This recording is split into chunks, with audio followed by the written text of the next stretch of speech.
Good morning students. आज हम inventory management subject का यूनिट 1 का इंट्रोडक्शन पार्ट 2 स्टार्ट कर रहे हैं। हम इन बुक्स का बहुत बहुत धन्यवाद देते हैं।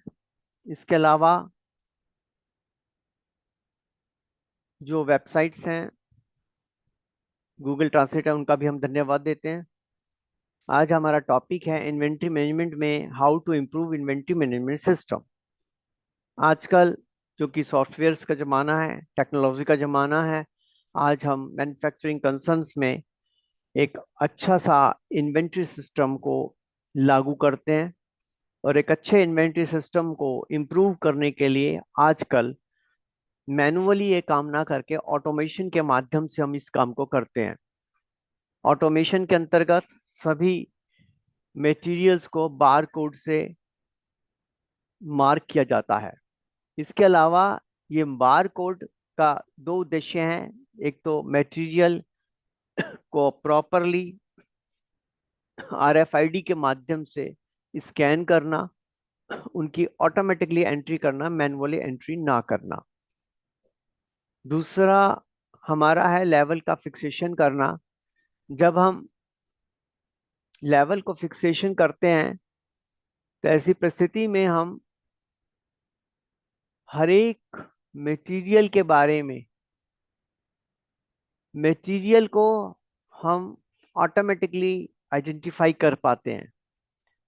उस मटेरियल के लिए मैक्सिमम लेवल का फिक्सेशन कर लेते हैं, मतलब उससे ज़्यादा क्वांटिटी होनी नहीं चाहिए।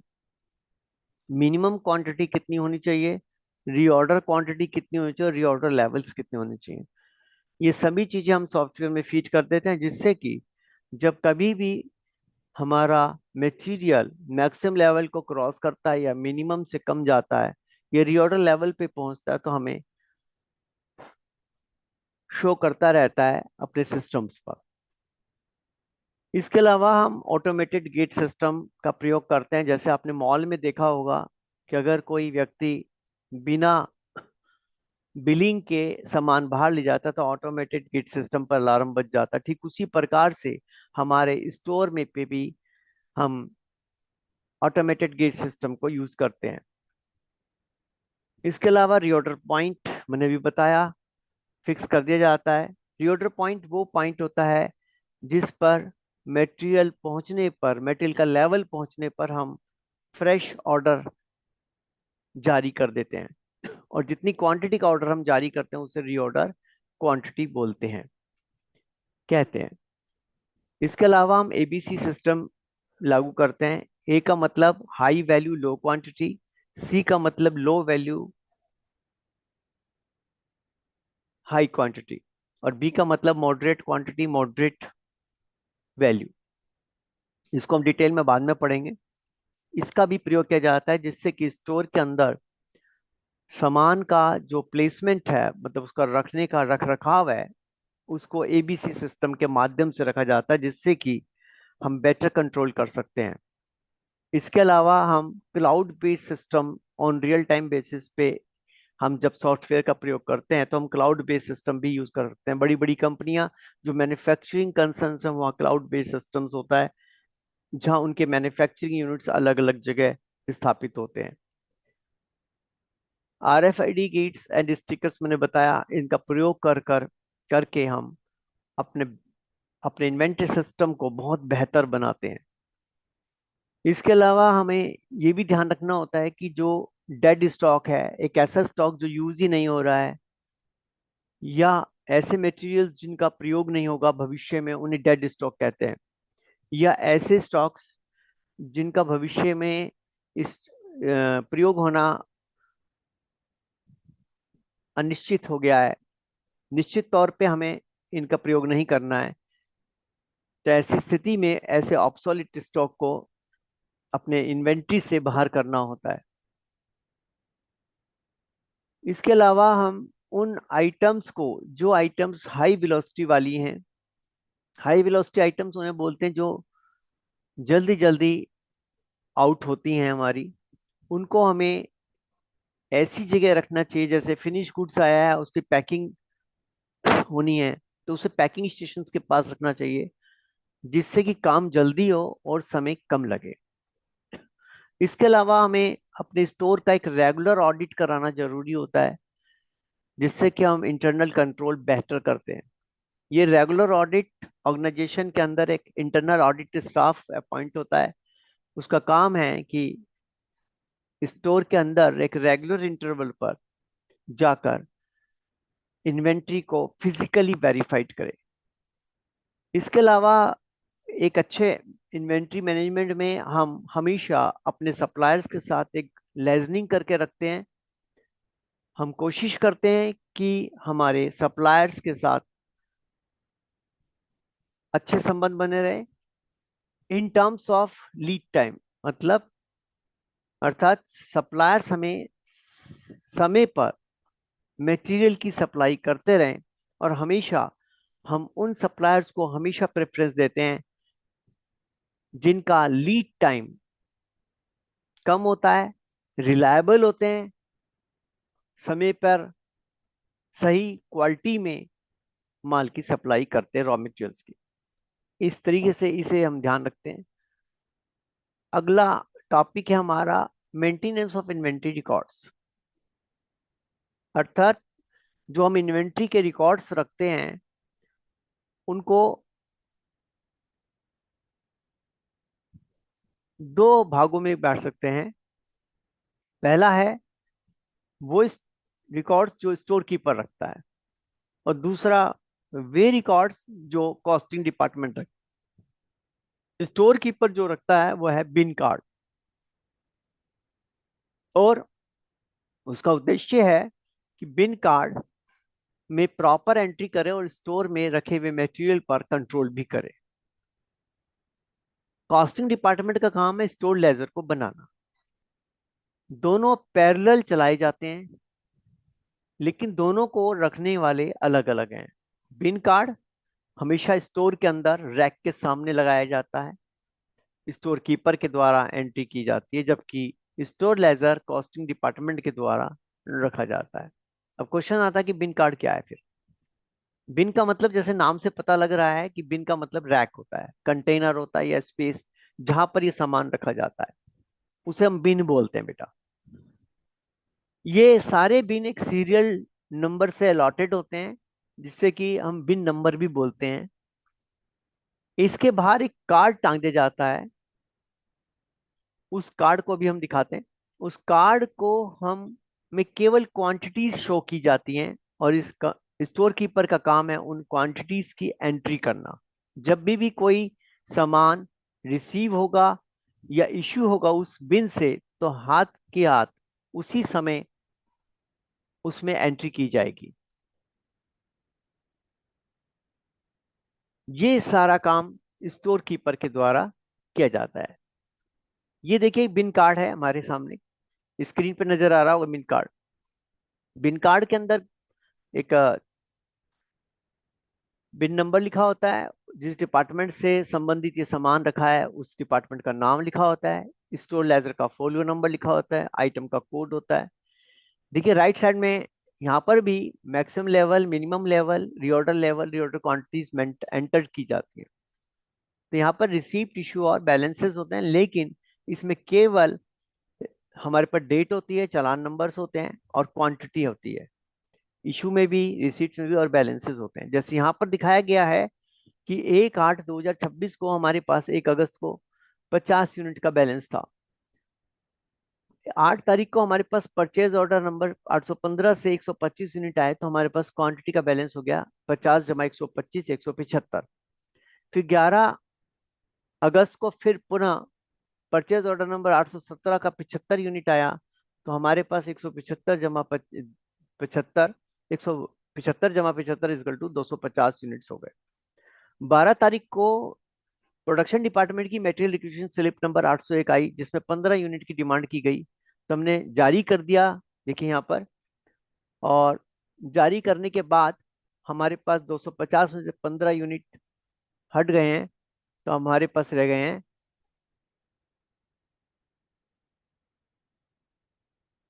235 यूनिट। सपोज हमारे पास 13 तारीख को पुनः मटेरियल रिक्विजिशन नंबर 802 आ जाती है, ये आती है 35 यूनिट के लिए। तो हमारे पास स्टोर में रह जाएगा 200 यूनिट। और फिर पुनः अगर सपोज 15/16/8 को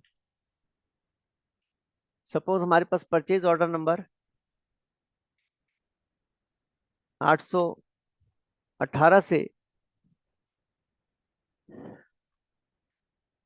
75 यूनिट आ जाते हैं पुनः, तो हमारा स्टोर का बैलेंस हो जाएगा 275।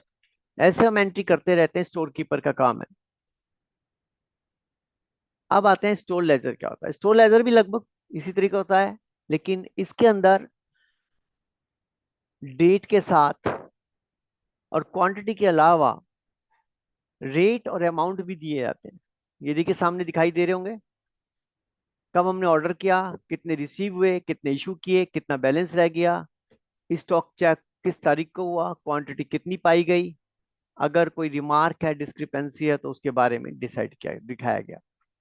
ये सामने देखिए स्क्रीन पर दिखाई दे रहा है कि रिसीव में क्वांटिटी, रेट और अमाउंट तीनों चीजें हैं। क्वांटिटी, रेट एंड अमाउंट तीनों चीजें हैं।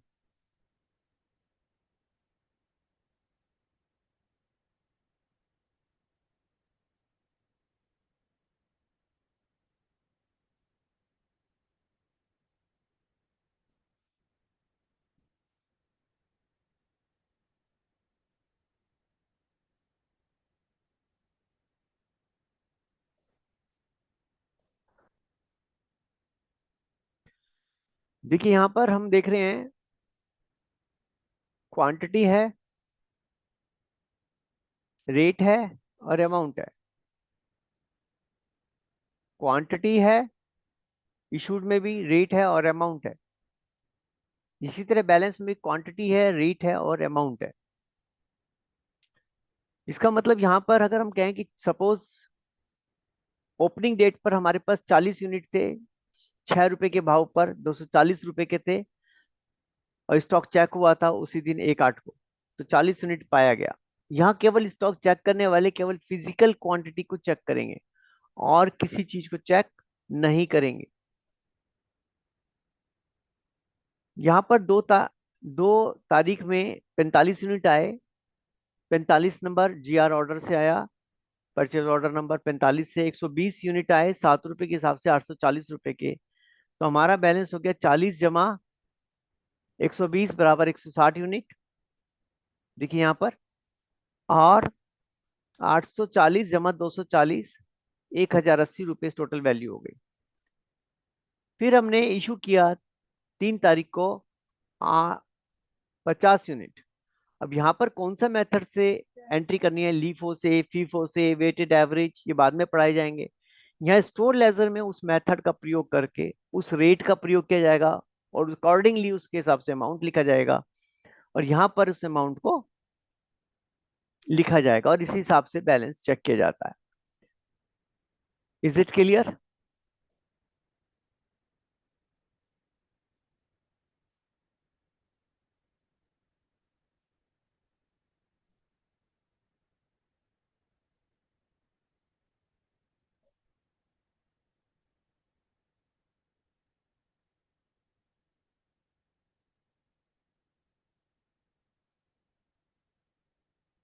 ये आपने देखा होगा कि स्टोर लेजर किस तरीके से बनाया जाता है।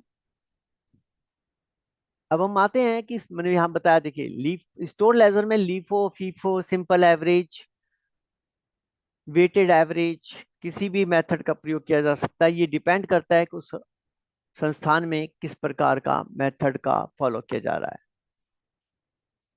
अगला टॉपिक है हमारा difference between bin card and store laser.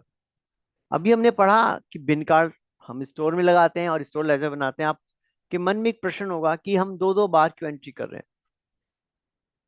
मैंने अभी बताया था कि बिन कार्ड हमेशा स्टोर कीपर के द्वारा रखा जाता है, जबकि store laser cost accounting department के द्वारा रखा जाता है। दूसरी बात यह है कि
दूसरी बात यह है कि बिन कार्ड के अंदर केवल क्वांटिटेटिव डाटा होता है, मतलब केवल क्वांटिटी मेंशन करता है स्टोर कीपर, जबकि स्टोर लेजर के अंदर हम क्वांटिटी और वैल्यू दोनों को नोट करते हैं।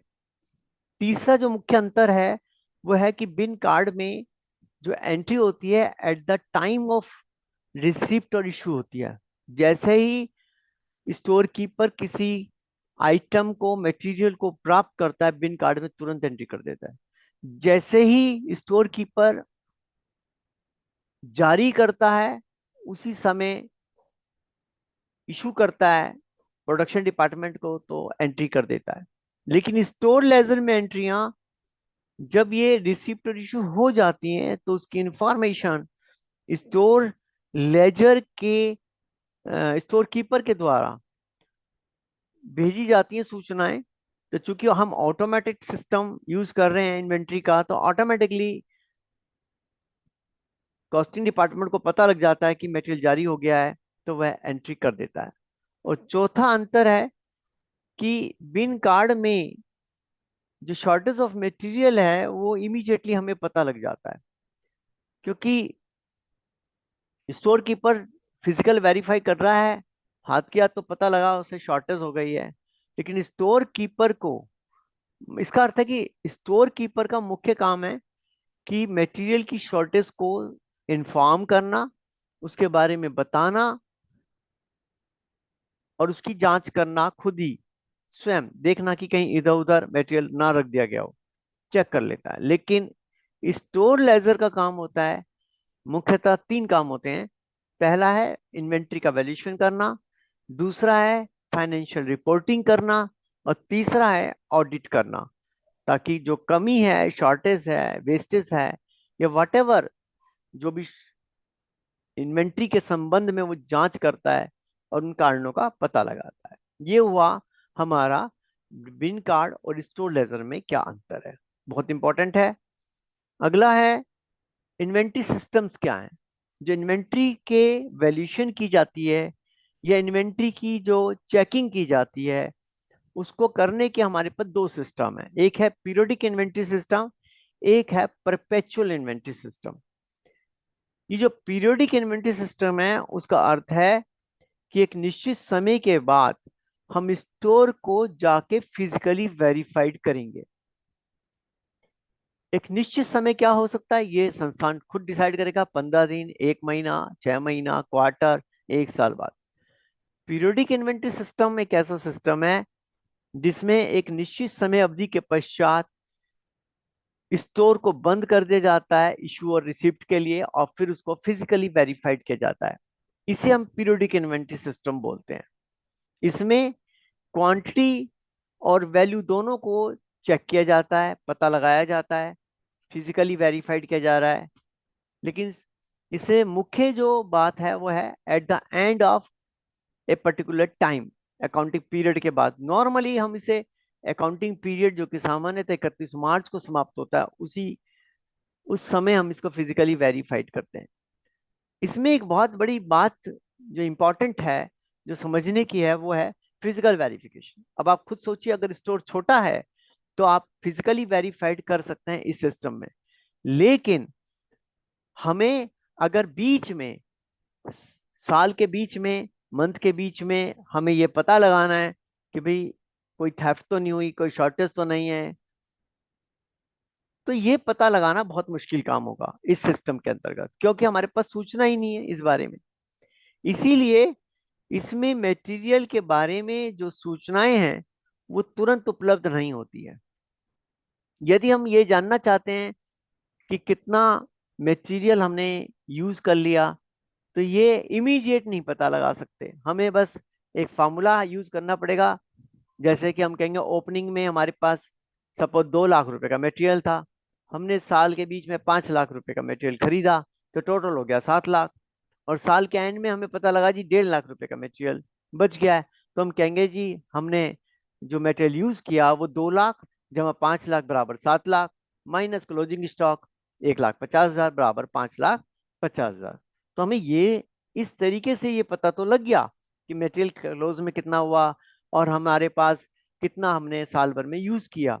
ले या उस अवधि में कितना यूज किया, लेकिन इस समय ये नहीं पता लगता बेटा कि हमारे पास कितनी शॉर्टेज हुई, कितना लॉसेस हुआ, कितना थेफ्ट हुआ, कितना वेस्टेज हुआ।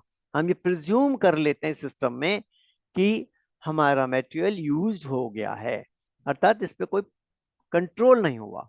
इसलिए पीरियोडिक इन्वेंटरी सिस्टम जो है यूज कम होता है। छोटे संस्थान में बेहतर है, बड़े संस्थान में ये बेहतर नहीं है। अब हम एक इसका न्यूमेरिकल क्वेश्चन करते हैं। क्वेश्चन है, एबीसी लिमिटेड के पास ओपनिंग इन्वेंट्री मटेरियल एक्स की 8,000 रुपए की है 1 अगस्त 2026 को, और purchases during the month of अगस्त 92,000 के हैं। क्लोजिंग इन्वेंट्री 31 अगस्त को 12,000 की है। तो what is the cost of material used in production? तो देखिए हमारे पास फॉर्मूला होता है, cost of material use for production is equal to opening stock plus purchases minus closing stock. Repeat कर रहा हूं, opening stock plus purchases minus closing stock. Opening stock कितना है? 8,000 का। परचेजेस ड्यूरिंग द ईयर कितना है? 92,000। टोटल कितना हो गया? 1,01,000, नहीं sorry 1,00,000।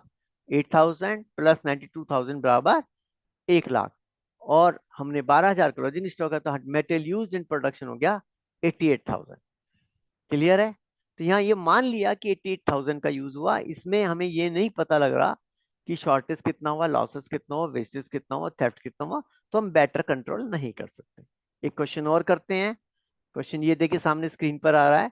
Sanjay limited has opening inventory of material jet 22,000 का 1 जुलाई 2026 को है। Purchases during the month of July 2,42,000 का है। क्लोजिंग इन्वेंट्री 31 जुलाई 2026 को 42,000 का है।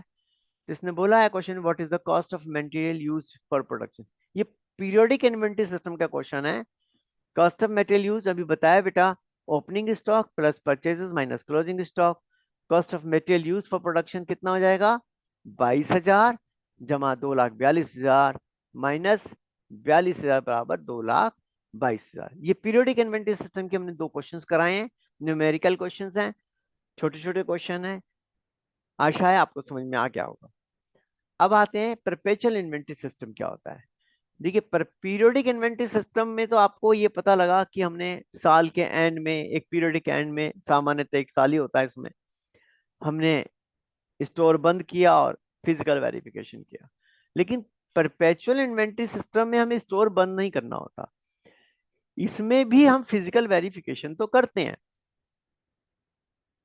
परंतु हम करते हैं कंटिन्यूअसली। हम कंटिन्यूअसली स्टॉक को चेक करते हैं। इस प्रक्रिया को बोलते हैं कंटिन्यूस स्टॉक टेकिंग।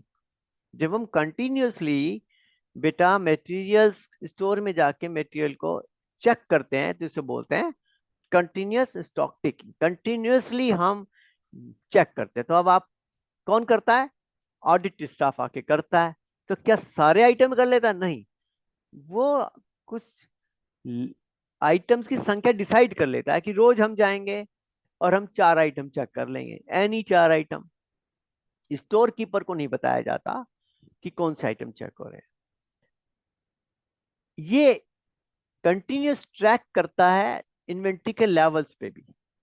जब स्टाफ आता है तो देखता है कि मैक्सिमम लेवल, मिनिमम मैक्सिमम से ज्यादा ना मटेरियल यहाँ रखा गया हो, मिनिमम से डेंजर से नीचे ना चला गया हो, उसका मूवमेंट किस तरह से चल रहा है मटेरियल का वो देखते हैं। तो रियल टाइम बेसिस पर इसको हम चेक करते रहते हैं। कौन करता है? कंट्रोलिंग डिपार्टमेंट करता है और अपना ऑडिट स्टाफ को भेजता है। इसमें आगे एक चीज और है कि इससे क्या पता लगा है, movement of material and current balances. Current balances real time basis पे हमें पता लग जाता है कि इस समय, इस तारीख, इतने बजे इतना मटेरियल हमारे पास फिजिकली है। एक अथॉरिटी है वेल्डन, उन्होंने डेफिनेशन दी है जो बहुत अच्छी एग्जॉस्टिव है।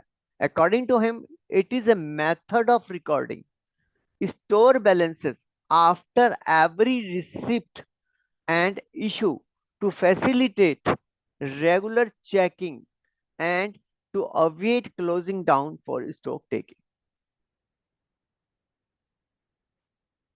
इसका मतलब क्या है कि हर बार सामग्री के आने और जाने पर सामग्री के स्टोर में आने और जाने पर स्टोर के बैलेंस को चेक करने का तरीका है, जिससे कि हम नियमित रूप से आसानी से जांच भी कर सकें और स्टोर को बंद भी ना करना पड़े।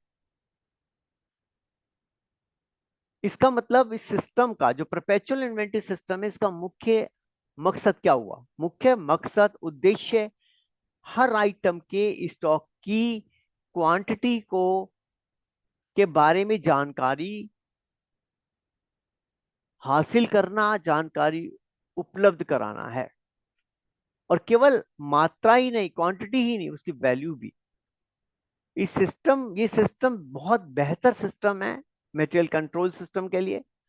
इसमें हम बहुत बेहतर तरीके से, एक अच्छे तरीके से, साइंटिफिक रूप से मटेरियल के ऊपर अच्छा कंट्रोल करते हैं। और इसके लिए वे ऑटोमेटेड सॉफ्टवेयर सिस्टम्स का भी प्रयोग करते हैं।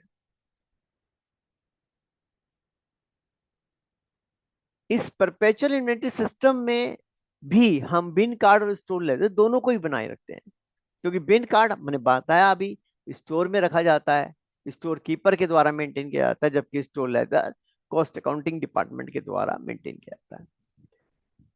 और इसके लिए जो ऑडिट स्टाफ आता है, they are very experienced and they're senior, they are senior.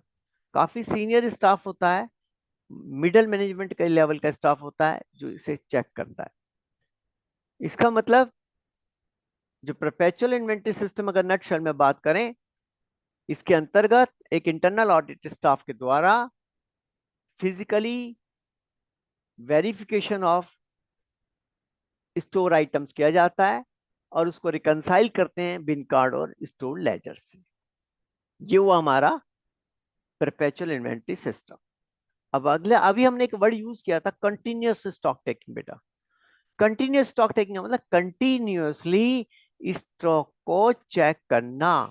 Continuously stock को चेक करना कौन करेगा? Independent audit staff. देखिए, कौन करेगा? Independent audit staff. कहाँ का? ऑर्गेनाइजेशन का। अर्थात जिस ऑर्गेनाइजेशन का स्टोर है, उन्हीं का स्टाफ आके इसे चेक करेगा। इसे बोलते हैं कंटिन्यूअस स्टॉक टेकिंग करना। कैसे चेक करेगा? फिजिकली वेरीफाई करेगा क्वांटिटी को, फिजिकली वेरीफाई करता है क्वांटिटी को। तो कंटिन्यूअस स्टॉक टेकिंग में चार बातें आई। नंबर एक, independent audit, internal audit staff करता है। नंबर दो, ऑर्गेनाइजेशन का स्टाफ करता है जहां वो कार्यरत हैं। नंबर थ्री, सीनियर स्टाफ, अनुभवी स्टाफ करता है। और चौथी बात, इस स्टाफ का काम है फिजिकली वेरीफाइड करना मटेरियल को, किसके साथ? बिन कार्ड और स्टोर लेजर के साथ। इसे बोलते हैं कंटिन्यूअस स्टॉक टेकिंग। अगला हमारा क्वेश्चन आता है कि सर फिर परपेचुअल इन्वेंटरी सिस्टम और कंटिन्यूअस स्टॉक टेकिंग में क्या अंतर हुआ? अब परपेचुअल इन्वेंटरी सिस्टम में तो बेटा वही हम काम करेंगे। आप कहेंगे सर परपेचुअल इन्वेंटरी सिस्टम में भी तो हम काम, परपेचुअल इन्वेंटरी सिस्टम एक बड़ी चीज है, बड़ा ब्रॉड एरिया है। कंटिन्यूअस स्टॉक टेकिंग तो उसका एक छोटा सा हिस्सा है। मतलब फिर अंतर क्या हुआ? एक अंतर है कि perpetual inventory system is a method of recording store balances after every receipt and issue of material. क्या बोला मैंने? परपेचुअल इन्वेंटरी सिस्टम में क्या होता है? It is a method of recording store balances after every receipt and issue of material. प्रत्येक material के प्रत्येक प्राप्ति और जारी करने पर जो हम रिकॉर्डिंग करते हैं, वो परपेचुअल इन्वेंटरी सिस्टम है। जबकि कंटिन्यूअस स्टॉक टेकिंग एक प्रकार से रेगुलर इंटरवल ऑफ टाइम पर मटेरियल का फिजिकल वेरिफिकेशन है। ये दो अंतर, एक अंतर तो ये नजर आया। दूसरा अंतर क्या है? Perpetual inventory system precedes continuous stock taking. मतलब परपेचुअल इन्वेंटरी सिस्टम में लगातार स्टॉक की जांच की प्रक्रिया शामिल है। और ये सिस्टम, परपेचुअल इन्वेंटरी सिस्टम के बाद लगातार स्टॉक की जांच की जाती है। तीसरा अंतर क्या है? परपेचुअल इन्वेंटरी सिस्टम में, स्टोर लेजर में, क्वांटिटी और वैल्यू दोनों के आधार पर बैलेंसेस पे ज्यादा जोर किया जाता है, जबकि कंटिन्यूस स्टॉक टेकिंग के मामले में हम बुक बैलेंसेस को फिजिकल बैलेंसेस से वेरीफाई करने पर ज्यादा जोर दिया जाता है। आशा है आपको आज का लेक्चर समझ में आ गया होगा। Thank you very much. अगले लेक्चर में आपको अगला लेक्चर फिर में हम अगले यूनिट्स को देखेंगे। और आशा करता हूं कि अगर आपको मेरा लेक्चर पसंद आया होगा तो प्लीज चैनल को लाइक और सब्सक्राइब भी करिए। Thank you very much.